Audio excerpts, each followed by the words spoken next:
મિત્રો, આજે આપણે ધોરણ 4 વિષય ગુજરાતી એમાં પાઠ નંબર 10 બરાબર જે હતો મૂરખના સરદારો, એમાં અગાઉ આપણે વિડીયો 1 અને 2 સમજી ગયા છે। આજે આપણે એ પાઠના સ્વાધ્યાયના પ્રશ્નો જોઈશું। તો પ્રશ્ન નંબર 1 છે, નીચેના પ્રશ્નના એક એક વાક્યમાં ઉત્તર લખો। તો પ્રશ્ન નંબર 1, બિરબલના મતે મૂર્ખાઓને સી રીતે ઓળખી શકાય? તો અહીંયા આપણને પાઠ્યપુસ્તકમાં એનો પ્રશ્નનો જવાબ આપેલો છે કે મૂર્ખાઓને પણ એમના બોલવા ચાલવા પરથી ઓળખી શકાય છે। તો આપણે એમ પણ લખી શકાય કે બિરબલના મતે મૂર્ખાઓને એમના બોલવા ચાલવા પરથી ઓળખી શકાય। પ્રશ્ન નંબર 2 છે, બાદશાહે બિરબલને કયું કામ સોંપ્યું? બાદશાહે બિરબલને કયું કામ સોંપ્યું હતું? તો બાદશાહે બિરબલને મૂર્ખાઓ શોધી લાવવાનું કામ સોંપ્યું હતું। 3 નંબર છે, મૂરખ 2 હાથનું માપ કોને બતાવવા જતો હતો? તો મૂરખ 2 હાથનું માપ સુથારને બતાવવા જતો હતો। 4 નંબર છે, બિરબલે અકબર બાદશાહને સાથી મૂરખ કહ્યા? તો બિરબલે અકબર બાદશાહને સાથી મૂરખ કયા હતા? તો રાજકાજના ને બીજા અનેક સારા કામો પડતા મૂકી મૂરખના સરદારો શોધી દરબારમાં આણવાનો મને હુકમ કરનાર એ છઠ્ઠો મૂરખનો સરદાર બિરબલે એમ કહ્યું હતું। પ્રશ્ન નંબર 2 છે, મોટા પ્રશ્નના જવાબ છે, ઘોડેસવાર કઈ રીતે મૂરખ હતો? તો ઘોડેસવાર કઈ રીતે મૂરખ હતો?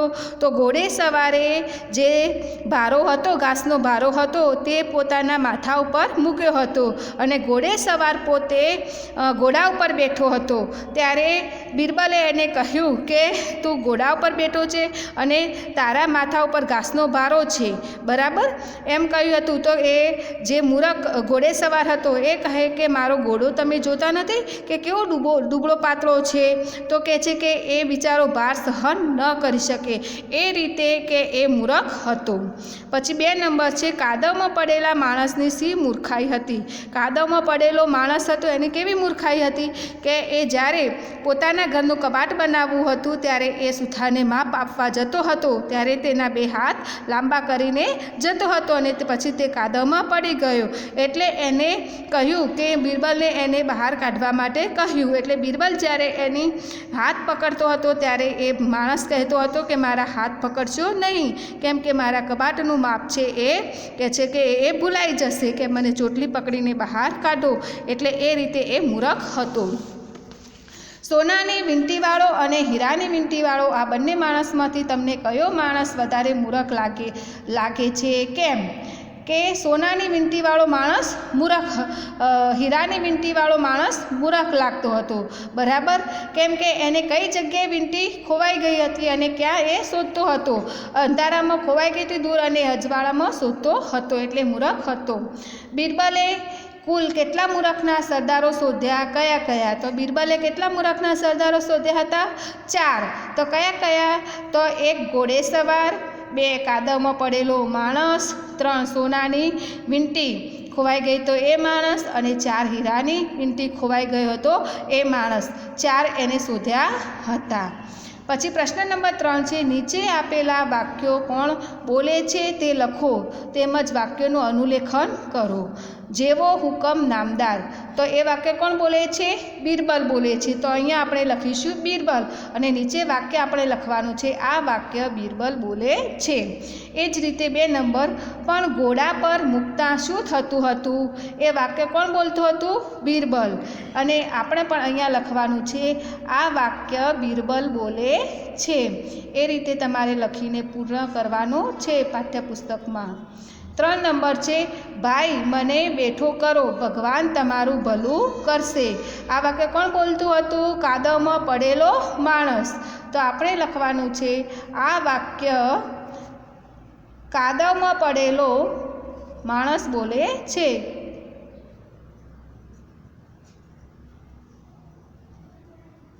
આગળ છે 4 નંબર, કેટલું ગુમાન બાદશાહનું અપમાન, બિરબલને સજા થવી જ જોઈએ। કોણ બોલે છે? દરબારી। તો આ વાક્ય દરબારી બોલે છે એમ આપણે લખવાનું છે, બરાબર। હવે આગળ જોઈએ પ્રશ્ન નંબર 4. નીચેના શબ્દોના સમાનાર્થી શબ્દ લખો. તો અહીંયા સમાનાર્થી શબ્દ લખવાના છે. માખ, તો માખનો સમાનાર્થી અપરાધ, ગુનો. પછી ટકોર, તો ઠપકો, સૂચના.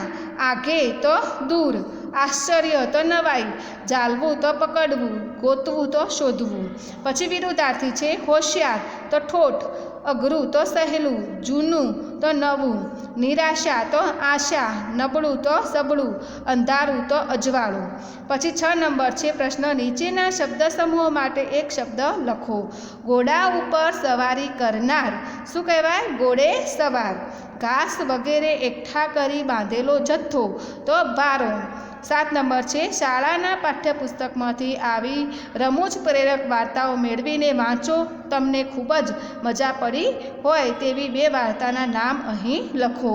જીવરામ ભટ્ટ અને બીજું છે ખોટી 2 આની. નીચેના શબ્દો આગળથી અને પાછળથી વાંચો.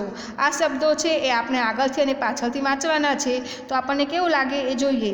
તરત, પાછળથી વાંચીશું તો તરત. નયન, નયન. કાલિકા, તો કાલિકા. નવજીવન, તો નવજીવન. તો આપણને એના એ જ શબ્દ પાછળથી અને આગળથી વાંચવાથી પણ એના એ જ શબ્દ જોવા મળે છે. આગળ છે આગળ પાછળથી કરતાં વાંચતા સરખા લાગે તેવા 2 શબ્દો અહીં શોધો અને બીજાને વંચાવો. ક ન ક, તો ક ન ક. સાર સા, સાર સા. એ રીતે તમારે તમને જે યાદ આવે એમ કે જે ગમે એ શબ્દો અહીંયા તમારે લખવાના છે. 9.